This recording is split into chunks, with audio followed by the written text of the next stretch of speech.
Hello everyone, welcome back to my channel. Friends, आओ शुरू करते हैं आज की vocabulary of the day with the quote of the day. The time to repair the roof is when the sun is shining. John F Kennedy. John F Kennedy ji बोलते हैं the time to repair the roof is when the sun is shining. इसका मतलब ये हुआ कि जब धूप लगी हो ना, जब बारिश ना हो तो छत को तभी रिपेयर किया जा सकता है। तब नहीं रिपेयर किया जा सकता है जब बारिश लगी हो। इसका मतलब ये है कि अगर आप जीवन में सक्सेसफुल होना चाहते हैं तो आप तभी मेहनत कर सकते हो जब टाइम रहते। अगर टाइम नहीं है आपके पास तो फिर कितनी ही मेहनत करोगे, फिर आपकी मेहनत करने से कुछ होगा नहीं। तो इसलिए बेहतर है कि समय से बिफोर हैंड आप रेडी रहो जो चीज़ करना चाहते हैं उसके लिए। तो शुरू करते हैं आज की vocabulary from the Hindu editorial. सबसे पहला शब्द है प्रीडोमिनेट्स। इसका मतलब होता है टू बी मोस्ट इम्पॉर्टेंट और ग्रेटेस्ट इन नंबर। प्रीडोमिनेट का मतलब होता है किसी महत्व या संख्या में अधिक होना। जैसे ना दो चीज़ों में से एक चीज़ प्रीडोमिनेट करती है, डोमिनेट करती है, उसको बोलते हैं अधिक, जिसका महत्व अधिक है। अगला शब्द है कंटेस्टेशन। इसका मतलब होता है प्रतिवाद, एर्ग्यूमेंट, द एक्शन और प्रोसेस ऑफ डिस्प्यूटिंग और एर्ग्यू। दो लोगों के बीच है ना, मतलब वो क्या बोलते हैं, संघर्ष जिसको बोलते हैं कंटेस्टेशन। अगला शब्द है डिसर्शन। इसका मतलब है the act of living someone behind in a difficult situation. Desertion का मतलब होता है किसी को त्याग देना। मतलब एक जगह पे आप हैं, दो चार इंसान हैं, जैसे मतलब कहीं फंस गए, बताओ जो जोर वाले लोग हैं, मतलब हट्टे कट्टे हैं, वो छोड़ के किसी बुड्ढे को चला गए, भाग गए, तो कह लें the act of living someone behind in a difficult situation. अगला शब्द है एफिनिटी। एफिनिटी का मतलब होता है ए लाइकिंग और सिंपैथी फॉर समवन और समथिंग। एफिनिटी होती है किसी के लिए जो पसंद, मतलब लगाव महसूस होना, एफिनिटी उसको बोलते हैं। जैसे ना, मतलब दो इंसान हैं, एक दूसरे की लाइकिंग फीलिंग महसूस करते हैं, है ना, तो उसको क्या बोलेंगे, एफिनिटी है, यानी अंतरंग संबंध। अगला शब्द है वॉसिफरस। इसका मतलब होता है एक्सप्रेसिंग ओपिनियंस और feelings in a loud and confident way. जब आप अपनी डिमांड रखते हो बहुत जोरदार तरीके से, जब कोई आपको सुने तो उसको बोलते हैं वॉसिफरस। वॉसिफरस यानी आपने कोई चीज़ सामने रखी, बिल्कुल क्लेम, दावे के साथ, एक जोरदार का जवाब और जोर देकर, उसको बोलते हैं वॉसिफरस। अगला शब्द है एम्पल। एम्पल का मतलब होता है इनफ और मोर देन इनफ। मतलब बोलते हैं ना, इनफ है यार, अब काफ़ी ये चीज़ हो गया, अब और नहीं चाहिए। जैसे वो खाना खा रहे हो तो कोई बंदा दे रहा है, ले भैया और लो और लो, बोले नहीं नहीं और नहीं चाहिए, इनफ है ना। तो इसका मतलब होता है जब चीज़ें काफ़ी हो जाती है, उस अधिक मात्रा में हो जाती है, होता है एम्पल। अगला शब्द है एग्रेरियन। एग्रेरियन का मतलब है कृषि संबंधी, खेती की, जहाँ जहाँ जो एग्रीकल्चर के रिलेटेड होता है उसको बोलते हैं। कोई भी चीज़ हो गया, वस्तु हो गई, कोई ग्रेन्स हो गए, कोई टूल्स हो गए, उसको क्या बोलेंगे, कोई एक्टिविटी होगी, उन सबको बोलेंगे एग्रेरियन। अगला शब्द है कॉन्शियसनेस। इसका मतलब होता है the state of being able to see, hear, feel etcetera. देखो, कॉन्शियसनेस दो तरह की होती है। एक होती है आध्यात्मिक, जहाँ पर आपकी चेतना इतनी जाग जाती है कि आपको बिना बताए, बिना देखे सारी चीज़ों का एहसास होने लगता है। और दूसरी कॉन्शियसनेस जो आम, जहाँ पर जो मतलब है, वो होती है चेतना, होश। यानी मान लो आपको किसी ने थप्पड़ मारा, खींच के थप्पड़ मारा, बेहोश हो गए, मतलब अनकॉन्शियस हो गए। फिर आप पर ऊपर पानी से छींटे मारे तो आप होश में आ गए, यानी कॉन्शियसनेस आ गई आप में, उसको बोलते हैं कॉन्शियसनेस। अगला शब्द है मासाकेर। मासाकेर का मतलब होता है the killing of a large number of people और एनिमल्स। देखो, जब हम किसी ग्रुप में पीपल को या वस्तुओं को या एनिमल्स को बहुत बड़ी मात्रा में मारेंगे, उसको बोले कत्लेआम करना, यानी मासाकेर, नरसंहार करना। तो उसको बोले हैं, जैसे अभी देख लो वो इजराइल और पैलेस्टाइन की जो हमास की लड़ाई हो रही है, उधर जो कर रहे हैं एक दूसरे का, वो क्या कर रहे हैं भाई, लोगों को तो मार रहे हैं। अगला शब्द है सॉलिडरिटी। सॉलिडरिटी का मतलब होता है एकजुटता। जब बहुत सारे लोग इकट्ठे होते हैं, जैसे कोई परिवार इकट्ठा होकर लड़ने लगता है ना, तो उसको बोलते हैं सॉलिडरिटी, यानी एकजुटता। अगला शब्द है atrocities. An extremely cruel, violent और शॉकिंग एक्ट। देखो, एट्रोसिटीज का मतलब होता है किसी को प्रताड़ित करना, किसी को पीड़ा देना, कष्ट देना, किसी पर अत्याचार करना, उसको बोलते हैं एट्रोसिटीज। अगला शब्द है रिटेलिएटरी। रिटेलिएटरी का मतलब होता है बदला लेने वाली। जैसे मान लो अभी देखो पैलेस्टाइन ने इजराइल पर आक्रमण किया, अब इजराइल को भी वापस करना पड़ा। अब जो इजराइल का आक्रमण था वो क्या था, रिटेलिएटरी था, यानी प्रतिकार किया था, उन्हें विरोध किया था, प्रतिशोध वाली बात, बेटा तुमने किया था हम भी करेंगे। अगला शब्द है न्यूएंस। न्यूएंस का मतलब होता है a very small difference in meaning, feeling, sound etcetera. देखो किसी वस्तु, व्यक्ति या किसी भी सिचुएशन में कुछ जरा सा अंतर होता है उसको क्या कहते हैं, nuance. It was a news difference, भैया बिल्कुल छोटा सा अंतर था। न्यूज मतलब होता है अति सूक्ष्म अंतर। अगला शब्द है मिनेस। मिनेस का मतलब होता है थ्रेट, खतरा, है ना, कोई बहुत बड़ी विपदा। अगला शब्द है एभोर। एभोर का मतलब होता है घृणा करना किसी के साथ, है कोई चीज़। जैसे कोई सिंपल सा बंदा होता है वो नशे वाले लोगों से नशे से घृणा करता है, उसको बोलते हैं एभोर। अब है book from the different English newspapers. Loan.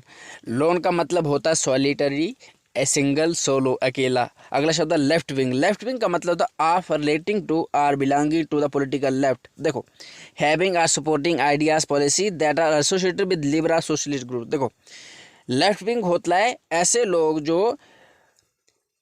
Group से जुड़े होते हैं जो लिबरल और सोशलिस्ट पॉलिसी को एक्सपोर्ट करते हैं। लिबरल का मतलब होता है कि इंसान की वैल्यू को ज़्यादा, इंसान को ज़्यादा इंपॉर्टेंस देनी है, बाकी चीज़ों को इंपॉर्टेंस नहीं देनी है। जैसे देखो एक होते हैं राइट विंग। राइट विंग वाले होते हैं रूल्स रेगुलेशन को, समाज के रीति रिवाजों को बिल्कुल अच्छे से वो देते हैं, क्या मतलब हाथों देते हैं कि ऐसे ही होना चाहिए, ऐसे नहीं होना चाहिए। जैसे आप बोल सकते हो बीजेपी है, वो राइट विंग ले सकते हो। अब लेफ्ट विंग वाले वो हो गए लिबरल, हो गए सोशलिस्ट, हो गए, बोलते हैं लिबरल। जैसे कांग्रेस थोड़ा उसमें एलिमेंट क्या है, सोशलिस्ट वाला भी है और लिबरल वाला कोशिश करते हैं। तो वो लोग जो बोलते हैं कि भाई पॉलिसी कोई रूल रेगुलेशन कुछ है नहीं, उनको मतलब जो भी समाज के रूल रेगुलेशन की बात कर रहा हूँ, जो सोसाइटी द्वारा बनाए गए होते हैं वो कुछ नहीं होती, सिर्फ लोगों का ध्यान रखना समाज का, तो उसको बोलते हैं लेफ्ट विंग। अगला शब्द है ब्लॉक। ब्लॉक का मतलब होता है फेडरेशन, अलायंस, एसोसिएशन, कोएलिशन। देखो ब्लॉक होता है ग्रुप, गुट। जैसे ना अमेरिका ईस्ट वेस्ट गुट है, जैसे आपने देखा होगा कोल्ड वार में एक यूएसएसआर के साथ एक गुट था और दूसरा अमेरिका के साथ, दो ही बाइपोलर वर्ल्ड था। बाइपोलर मानी दो हिस्सों में डिवाइड था। अगला शब्द है डेफाई। डेफी का मतलब होता है या डिफाई, रसिस्ट, किसी को चुनौती देना, किसी को ललकारना कि बेटा मैं तुझे ललकारता हूँ, आज मेरे साथ लड़, है ना, तो उसको क्या बोलता है, डेफाई करना। अगला शब्द है द राइट। इसका मतलब था it includes conservatives, Christian, Democrats, classical liberals and national. देखो अभी मैंने पीछे बताया है लेफ्ट विंग। लेफ्ट विंग जो होते हैं जो लिबरल और क्या करते हैं, सोशलिस्ट पॉलिसीज को स्प्रेड करते हैं। और राइट विंग वाले वो होते हैं जैसे वो अपने देश को ज़्यादा, अपने कल्चर को ज़्यादा इंपॉर्टेंस रहता है। जैसे बीजेपी हो गई, जैसे जर्मनी में हिटलर था, मुसोलिनी था इटली में, इस तरह के लोग। मैं इनको कंपेयर नहीं कर रहा हूँ बीजेपी को उनके साथ, नहीं ऐसा मत सोचना। अगला शब्द है मेक गेन। इसका मतलब था मेक इम्पोर्टेंट, मेक इम्प्रूवमेंट, किसी चीज़ को सुधारना और बढ़ोतरी करना। अगला शब्द है इलेक्टोरल। इलेक्टोरल का मतलब है related to elections or electoral, चुनाव संबंधी। अगला शब्द है सेंटर लेफ्ट। सेंटर लेफ्ट का मतलब है the centre left is a political position that is closer to the left wing than the right wing and shares some political left views and positions, but it is generally still generally in the center political spectrum। देखो centre left का मतलब होता है ऐसी political party जो किसी भी दोनों देश, ना तो राइट की तरफ ज़्यादा ना तो लेफ्ट की तरफ, पर थोड़े थोड़े उसके विचार जो लेफ्ट की तरह मिलते हैं, उसको बोलते हैं सेंटर लेफ्ट। अगला शब्द है कोएलिशन। कोएलिशन का मतलब बता दिया मैंने अभी, alliance, group, partnership. Secure, secure होता है हासिल करना, ऑब्टेन, एक्वायर। अगला शब्द है डिकेड। डिकेड का मतलब ए पीरियड ऑफ 10 ईयर्स, यानी दशक को क्या बोलते हैं, डिकेड बोलते हैं। मेन लैंड का होता है, अगला शब्द है मेन लैंड। मेन लैंड का मतलब होता है large continuous extent of land that includes the greater part of country. देखो मेन लैंड होती है जो मुख्य जमीन हो किसी देश की, उसको बोलते हैं मेन लैंड, जो सेंटर वाला हिस्सा हो। अगला शब्द है ऑटोनोमस। ऑटोनोमस का मतलब होता है जो स्वयं रूल हो, स्वशासित हो, किसी और के द्वारा रूल ना किया जाता हो।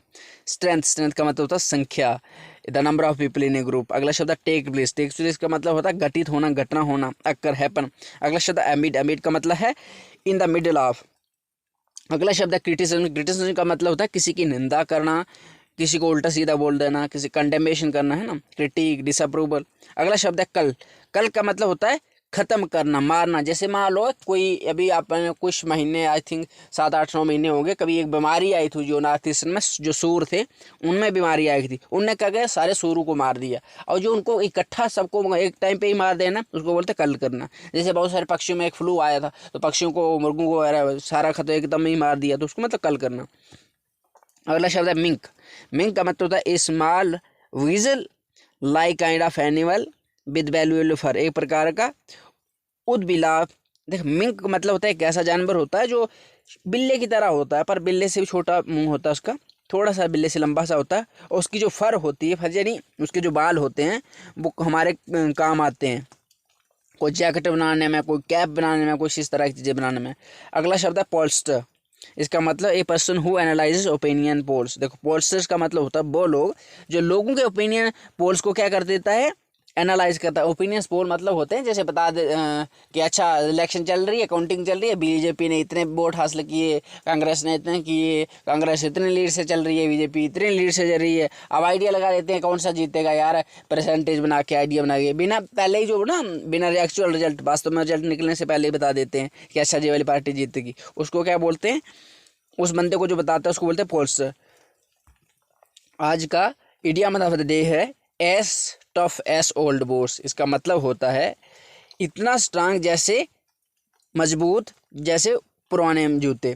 इसका मतलब है very strong and not easily made weaker. कोई ऐसा स्ट्रांग इंसान जिसको आसानी से कमज़ोर नहीं बनाया जा सकता। Example, she is as tough as old boots. वो इतने स्ट्रांग है जितने ओल्ड बूट हैं। तो इसी के साथ मैं लेता हूँ आपसे अलविदा।